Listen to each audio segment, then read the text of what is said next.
দাউদ আলাইহিস সালামকে আল্লাহ তাআলা মুআজিজা দিয়েছেন এবং আল্লাহ তাআলা বলেছেন ওয়া আলান্না লাহুল হাদিদ, আমি দাউদ নবীর জন্য লোহাকে নরম করে দিয়েছি।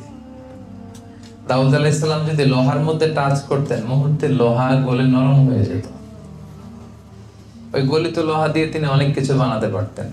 কিন্তু মজার ব্যাপার হচ্ছে দাউদ আলাইহিস সালাম যখন ইন্তেকাল করলেন, পৃথিবীর আর কেউ কি লোহা ধরলে গলে নরম হতো? সবাই বলবেন নরম হতো না। দাউদ আলাইহিস সালাম ইন্তেকাল করলেন, উনি শেষ, সাথে সাথে ওনার মুআজিজাও শেষ।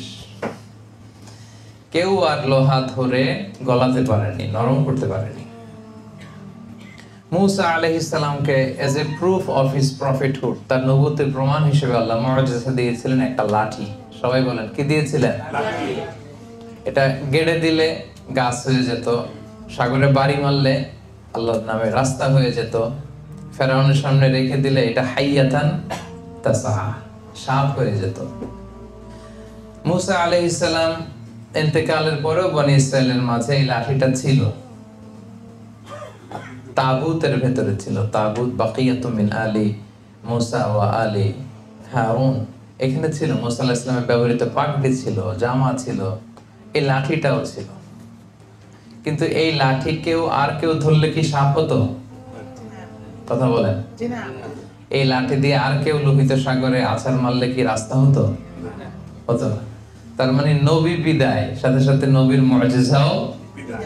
ইভেন কোরআনের সবগুলো কপি যদি আগুন দিয়ে জ্বালিয়েও দেয়া হয়, আমাদের হাফেজে কোরআনদের হৃদয়ে কোরআন আছে না নাই? আমরা 10 জন হাফেজকে একসাথে বসালে তাদের মাধ্যমে কোরআনকে আবার লিখে নিতে পারবো, প্রিন্ট করে নিতে পারবো, ঠিক কিনা? এজন্য এটা হচ্ছে টাইমলেস মিরাকেল। 2 নম্বর কথা হচ্ছে এই কোরআন হচ্ছে the most relevant book to human being. এই পৃথিবীর সবচাইতে ইন্টারেক্টিভ, জীবন ঘনিষ্ঠ, মানব ঘনিষ্ঠ এবং চির প্রাসঙ্গিক একটা কিতাব হচ্ছে কোরআন। কিতাবটার নাম কি?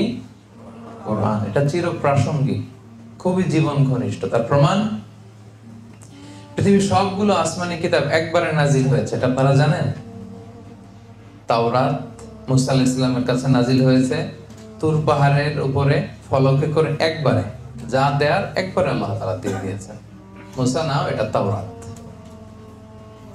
দাউদ আলাইহিস সালামের প্রতি নাজিল হয়েছে জাবুর কিতাব, একবারে এট এ টাইম একবারে নাজিল হয়েছে। ঈসা আলাইহিস সালামের প্রতি নাজিল হয়েছে ইনজিল, একবারে। কোরআনও তো নাজিল হয়েছে একবারে, তাই না? দু একজন বলছে না, বাকিরা একটু কনফিউশন আছে। তাওরাত, জাবুর, ইনজিলের মতো কোরআনও একবারে হেরা গুহাতে রাসূল সাল্লাল্লাহু আলাইহি ওয়াসাল্লামের কাছে 30 পারা জিবরাইল আলাইহিস সালাম দিয়ে গেছে। এই না একবারে কয় বছরে? 23 বছরের একটা লং পিরিয়ড অফ টাইমে কোরআন নাজিল হয়েছে। কতটা ইন্টারঅ্যাক্টিভ দেখেন। এটা অন্যান্য কিতাবের মতো হুট করে একবারে প্রেসক্রিপশন প্যারাসিটামল 3 বেলা এরকম না। এটা একটু একটু করে মানব জাতির প্রয়োজন অনুসারে, প্রয়োজনের তাগিদে, প্রেক্ষাপটের আলোকে, যখন যেখানে যতটুকু দরকার ঠিক তখন সেখানে ততটুকু নাজিল করেছে কে? আল্লাহ।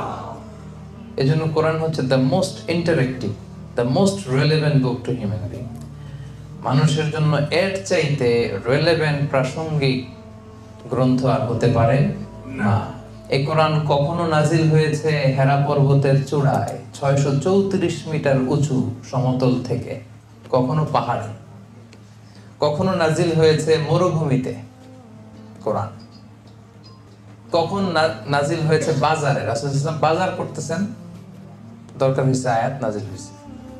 কখনো নাজিল হয়েছে শহরে, কখনো নাজিল হয়েছে ঘরের ভেতরে অন্দরমহলে, কখনো এই কোরআন নাজিল হয়েছে সরাসরি ডিরেক্টলি যুদ্ধের ময়দানে, আবার কখনো এই কোরআন নাজিল হয়েছে আল্লাহ তাআলার আরশে।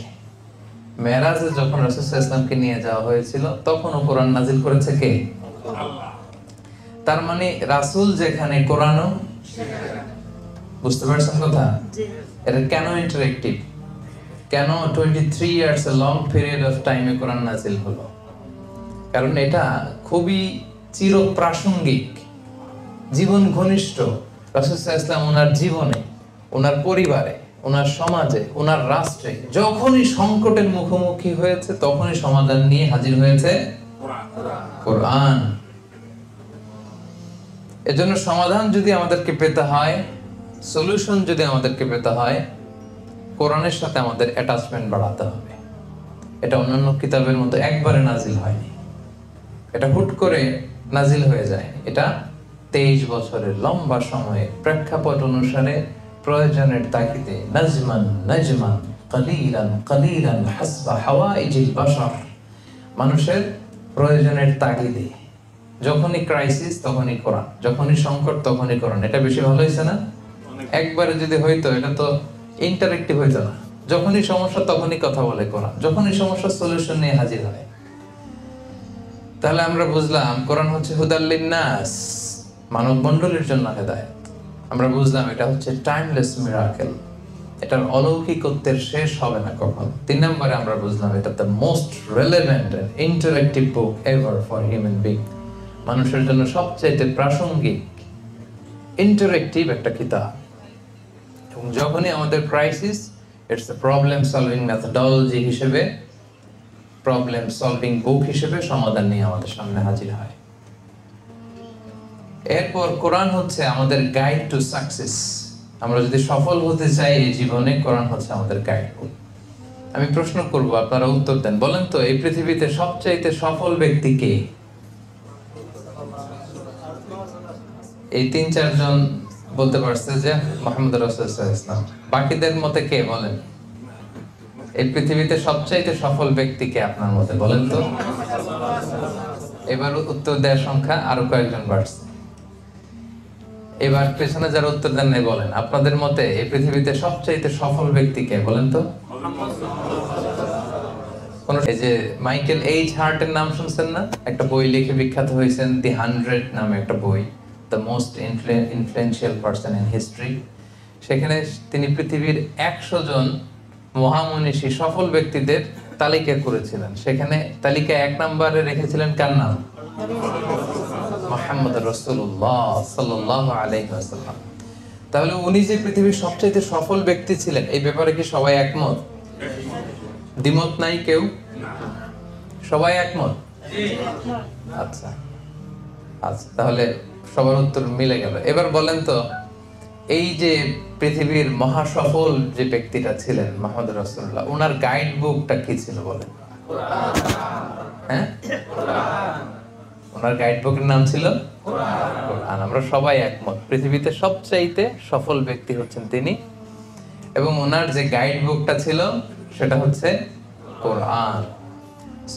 এই যে কোরআনের কথা শুনলাম, এটা টাইমলেস মিরাকেল, এটা সলিউশন হাজির করে, এটা এত মহিমান্বিত, এটা লৌহে মাহফুজ আল্লাহ সংরক্ষণ করেছেন, এটা আমাদের জন্য সুপারিশ করবেন। এটা আল্লাহ সব কিছুর উপর নাজিল করতে চেয়েছিলেন, পরে আমাদের উপর নাজিল করেছেন। এই কোরআনের প্রতি আমাদের 7টা দায়িত্ব আছে। কয়টা? এই 7টা দায়িত্ব আজকে আমরা শেয়ার করব। 1 নম্বর দায়িত্ব হচ্ছে, মনোযোগ দিয়ে শুনতে হবে, 1 নম্বর দায়িত্ব হচ্ছে রিসাইটেশন উইথ তারতিল। আল্লাহর কোরআনকে ইচ্ছা মতো তেলাওয়াত করা যায়। আপনি পৃথিবীর যে কোনো বই খুললেই কিভাবে পড়তে হয় আপনি পড়তে পারবেন, কিন্তু কোরআন যখন পড়তে চান তার একটা নিয়ম নীতি আছে। কোরআন বলে ওয়ারাত্তিলিল কুরআনা তারতিলা, কোরআনকে তারতিলের সাথে তেলাওয়াত করতে হবে, ধীর স্থির ভাবে কোরআন তেলাওয়াত করতে হয়। অনেকে রমাদানে কোরআনের খতম ওঠানোর জন্য কোরআনকেই খতম করে দেয়। কি যে পরে, বিশেষ করে আমাদের বাংলাদেশে আপনি যদি দেখবেন, আমার আত্মীয় স্বজনের মধ্যেও কিছু আছে, আমাকে বলে, মানে খুব আনন্দের সাথে যায়, 7 খতম দিছে, 10 খতম দিছে, এরকম আত্মীয় আছে আমার। কয় খতম দিছে? তার মানে উইদিন 3 days he completed 1 খতম। প্রতি 3 দিনে 1 খতম দিতে হলে প্রতিদিন পড়া লাগে কয় পারা? চিন্তা করছে কি ডেডিকেশন, কি এফোর্টটা দিছে, কিন্তু তেলাওয়াতের অবস্থা একেবারে জঘন্য। তো যদি এরকম হয় তাহলে রুব্বা কারিন লিল কোরআন ওয়াল কোরআন ইয়ালআনুহু, কোরআনের অনেক আবৃত্তিকারক বা তেলাওয়াতকারী আছে যারা কোরআনের রহমত না পেয়ে কোরআনের লানত পায়। দিছে কয় খতম? হাসিল করছে কি? লানত। ফলাফল শূন্য, মাইনাস একেবারে। সম্মানিত ভাইরা, এই জন্য ওয়ারাত্তিলিল কোরআনা তারতিলা, মনোযোগ দিয়ে শোনেন, তাড়াহুড়ো করে তেলাওয়াত করবেন না। আমাদের বাংলাদেশে তারাবিরও বেহাল দশা। আমরা গত অনেক বছর বলতে বলতে এখন মানুষের মধ্যে জনপরিসরে কিছুটা সচেতনতা তৈরি হয়েছে। এখন অনেক মসজিদেই ওনারা বলে যে না, আস্তে আস্তে পড়তে হবে। আগে যে আলহামদুলিল্লাহ রাব্বিল আলামিন বলে ওয়ালাদ-দাল্লিন আমিন, এরপর আবার আরেকটা দিয়ে আল্লাহু আকবার চলে যেত। এই যে প্রতিযোগিতা, তাড়াহুড়ো করার প্রতিযোগিতা না। কোরআন কিন্তু আপনাকে লানত দিবে। ধীরস্থির ভাবে কোরআন তেলাওয়াত করতে হবে। খতম উঠাইতে যে কোরআনকে খতম করা যাবে না। তেলাওয়াতের গুণগত মান আপনাকে নিশ্চিত করতে হবে, সম্মানিত ভাই এবং বোনেরা। এবার আপনি নিজের সাথে মিলান যে আপনি কিভাবে তেলাওয়াত করেন।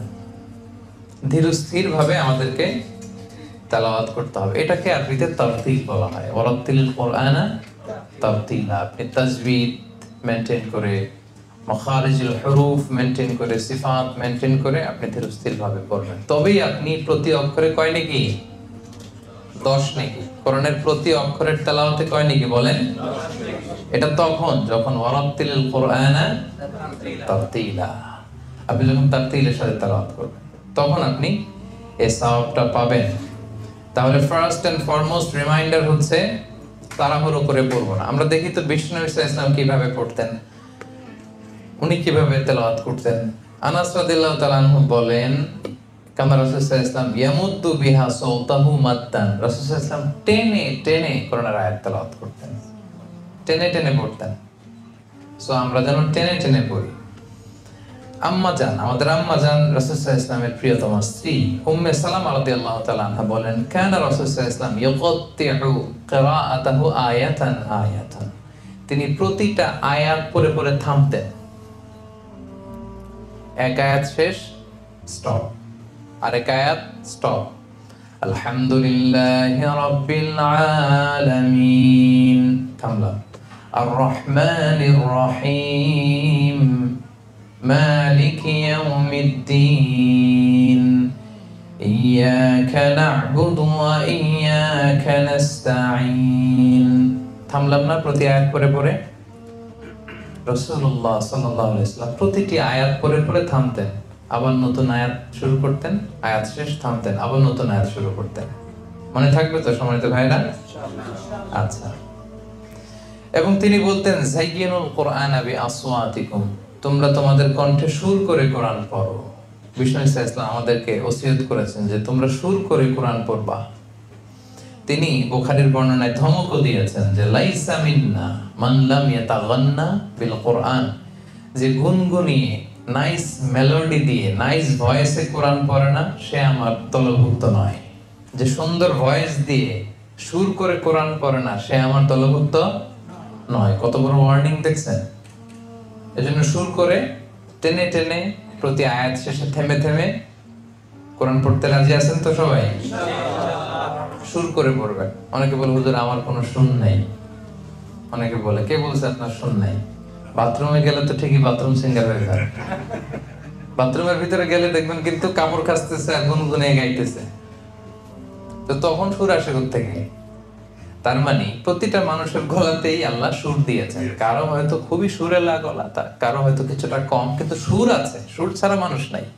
যেই সুরে আল্লাহ দিয়েছে সেটাকেই আপনি বিউটিফাই করে সুন্দর করে তেলাওয়াত করার চেষ্টা করবেন। সবাই রাজি আছেন তো ইনশাআল্লাহ? এক নাম্বার দায়িত্ব আপনারা বুঝাই দিলাম, রিসাইটেশন উইথ তারতিল, তারতিলের সাথে তেলাওয়াত করবেন ভাইরা। 2 number, listening to Quranic recitation, কোরআন তেলাওয়াত শুনতেও হবে।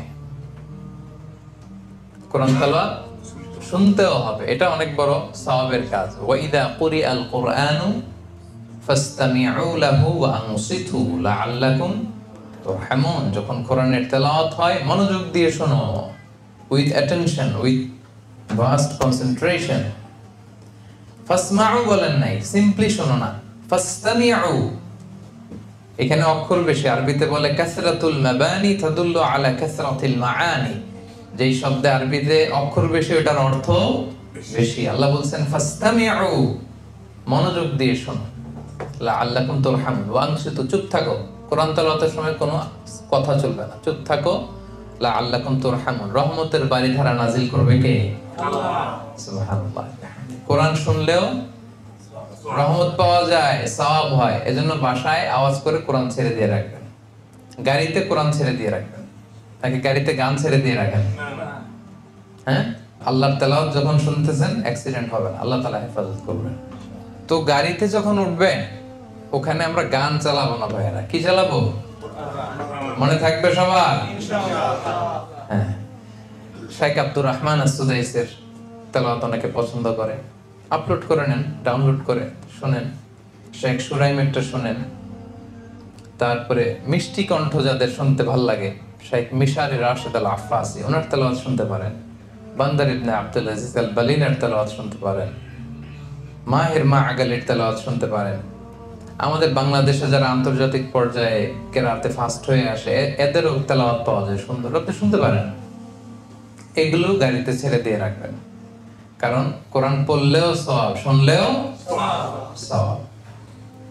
তাহলে 2 নাম্বার দায়িত্ব বুঝে পাইছেন তো? আচ্ছা, 3 নাম্বার হচ্ছে teaching and learning the holy Quran. কোরআন শিক্ষা এবং শেখানো। শিক্ষা শেখানো দুইটাই ভালো কাজ। শিখতে হবে, শেখাইতে হবে, শেখার কোনো শেষ নাই। আমি বাংলাদেশে থাকতে বিভিন্ন জায়গায় কেরাত পড়তাম, একটু একটু আলোচনাও করতাম।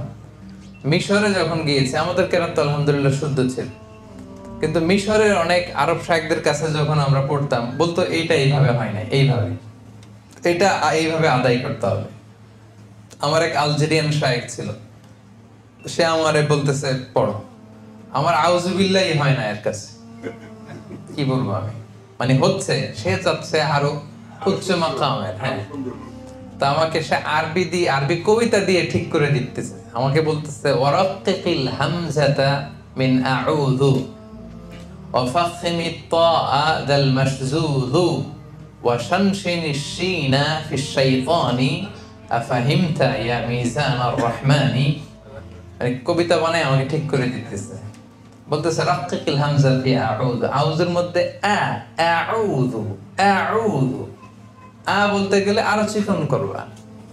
ফাখমি তাটারে মোটা করবা, মিনাশ শাইতান, মোটা করবা। ওয়াশানশিনি শিনা ফিশ শাইতানি, আর আশ-শাইতানের মধ্যে এরকম একটা আওয়াজ হবে। তো এগুলো তো আমরা আদায় করি না। তো সে আমাকে এরকম উচ্চাঙ্গের কেরাতের উচ্চমানের কেরাত শিক্ষা দিচ্ছিল, তার মানে শিক্ষার শেষ নাই। তো শায়েখকে আমি প্রায় শোনাতাম। শোনাবেন, একজন ভালো শায়েখ পেলেই শোনাবেন।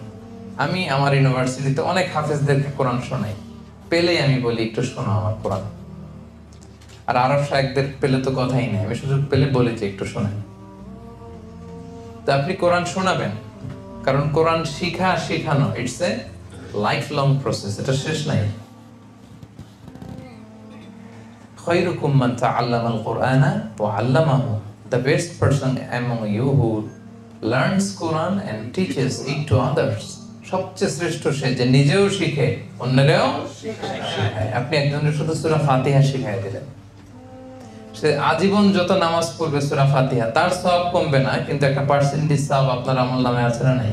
আছে। সে যদি আবার আরেকজনের সূরা ফাতিহা শিখায় দেয়, এ যদি আবার আরেকজনের শুদ্ধ করায় দেয়, এভাবে সাদাকায়ে জারিয়া কিয়ামত পর্যন্ত আপনার আমলনামায় সওয়াব পেতেই থাকবেন, আপনি পেতেই থাকবেন।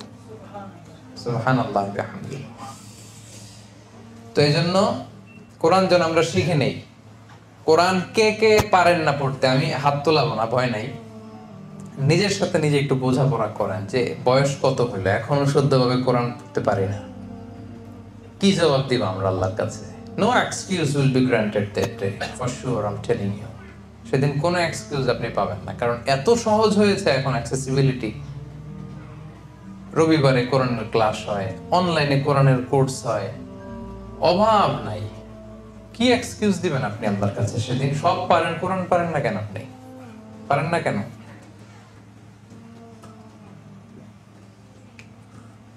আপনার একটা শক্ত সিদ্ধান্তই পারে আপনাকে কোরআনের ছাত্র বানাতে। আজকের এই কায়েদ ফাউন্ডেশনের এই প্রোগ্রাম থেকে সিদ্ধান্ত নেন, তওবা করেন। যারা এখনো কোরআন শিখেন নাই, যে আল্লাহ তুমি এত দামি দামি কথা আমাদের জন্য পাঠাইছো, কি বললাম, আমি পড়ার সৌভাগ্যটাই অর্জন করলাম না, আমার মতো হতভাগা তো আর কেউ হতে পারে না।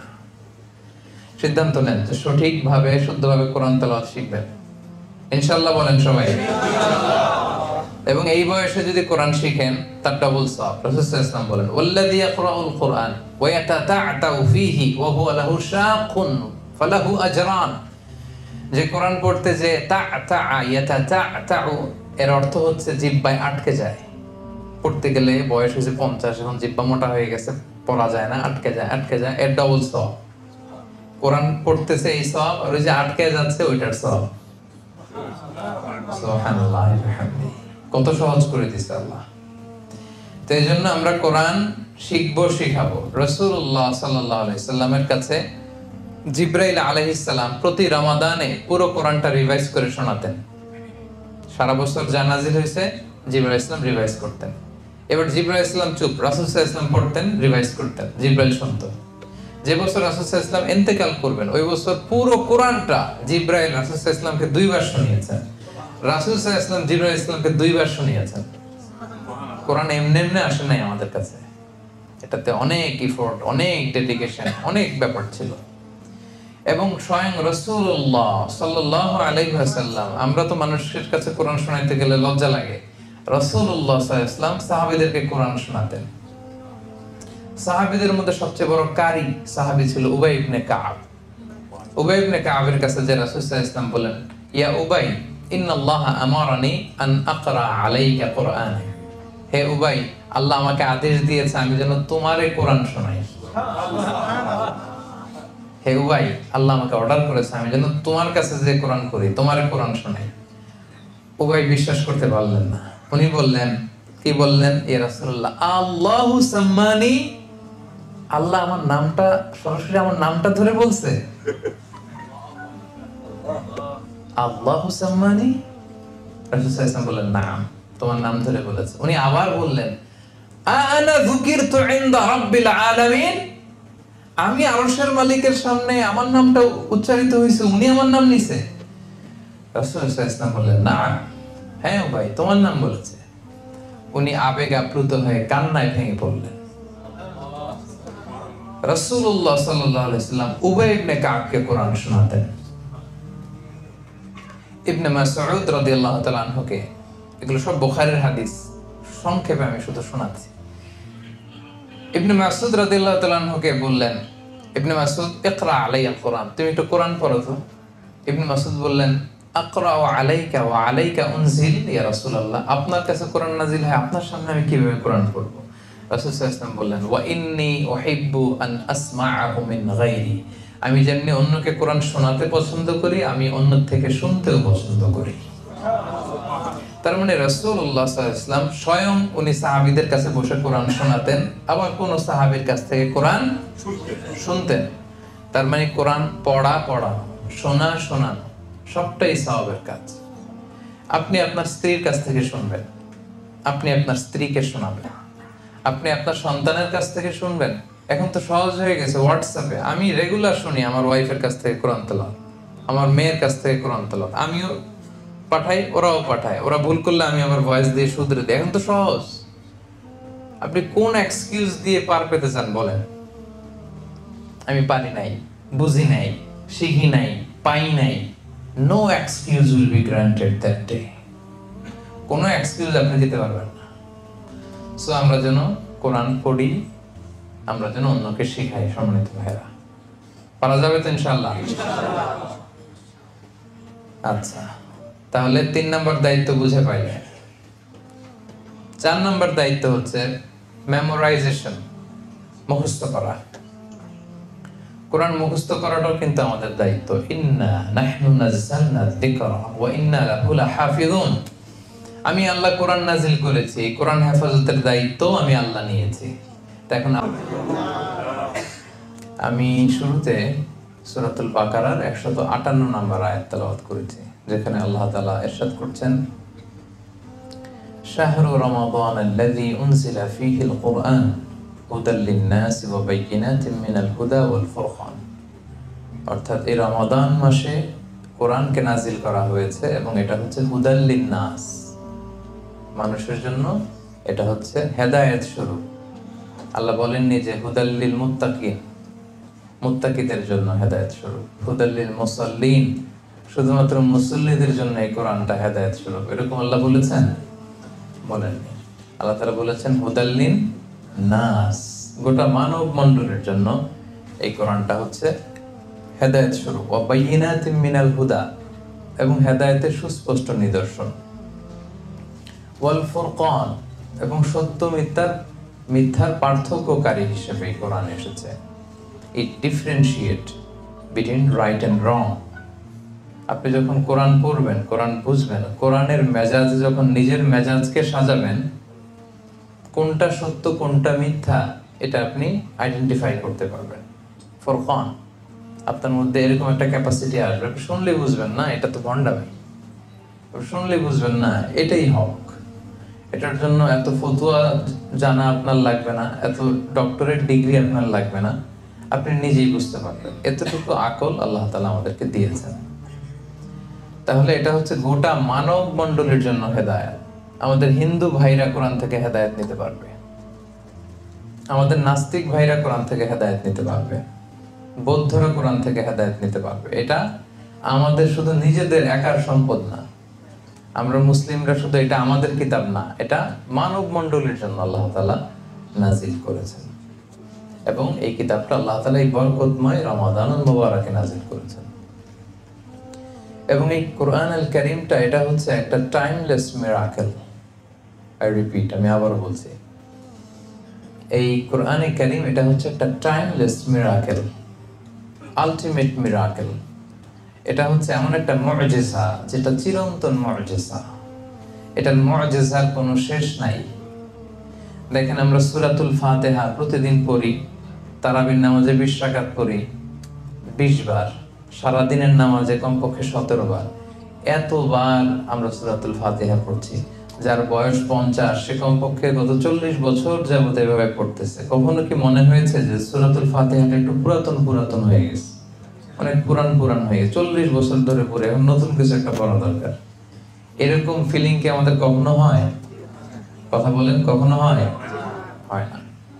আলহামদুলিল্লাহ রাব্বিল আলামিন যখন সুদাই টান দেয় ভালোই লাগে, কলিজাটা ঠান্ডা হয়ে যায়। যত বছর শুনবো ভালোই লাগে, ঠিক কি না? কারণ এটা হচ্ছে টাইমলেস মিরাকেল, এটার মুআজিজার শেষ নাই। সব নবীকে আল্লাহ তাআলা মুআজিজা দেন, বিষ্ণু ঈসা ইসলামকে আল্লাহ তাআলা এই কোরআনকে মুআজিজা হিসেবে দিয়েছেন, এবং এটা চিরকাল থাকবে। সুবহানাল্লাহ পড়েন। সব নবীকে আল্লাহ তাআলা as a proof of their prophethood, তারা যে নবী এটার প্রমাণ হিসেবে আল্লাহ মুআজিজা দেন, এবং সব মুআজিজার ইতি ঘটে গিয়েছে। আল্লাহ কি নিজে এসে কোরআন হেফাজত করবে? কাদের মাধ্যমে করবে? আমাদের মাধ্যমে। এই কোরআনকে হিফজ করে রাখা এটা আমাদের দায়িত্ব। নট নেসেসারি যে পুরো কোরআনই হিফজ করতে হবে। আমাদের দেশে একটা ব্যাড কালচার হচ্ছে, এক ছেলেরে নিয়ত করছে এটারে দিব হেফজখানায়, এটা তুই 30 পারা করবি, আর এটারে বানানো ইঞ্জিনিয়ার, ওর 1 পারাও করার দরকার নেই। এরকম না টেন্ডেন্সিটা?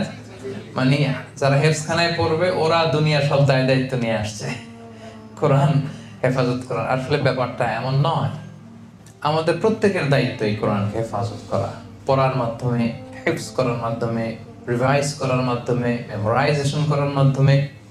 মিশরে আমরা এটা দেখেছি, আমি তো 4-5 বছর আল আজহার ইউনিভার্সিটিতে পড়েছি। মিশরে দেখেছি এই কালচারটা আরবদের মধ্যে আছে। ওরা সবাই হিফজ করে, যে পারে 30 পারাই করে, না পারলে 20 পারা, না পারলে 10 পারা, না পারলে 5 পারা, না পারলে জুজ আম্মা কোরআনের 30তম পারাটা, আমপারাটা 1 পারা হইলো এরা মুখস্থ করবে। সুবহানাল্লাহ।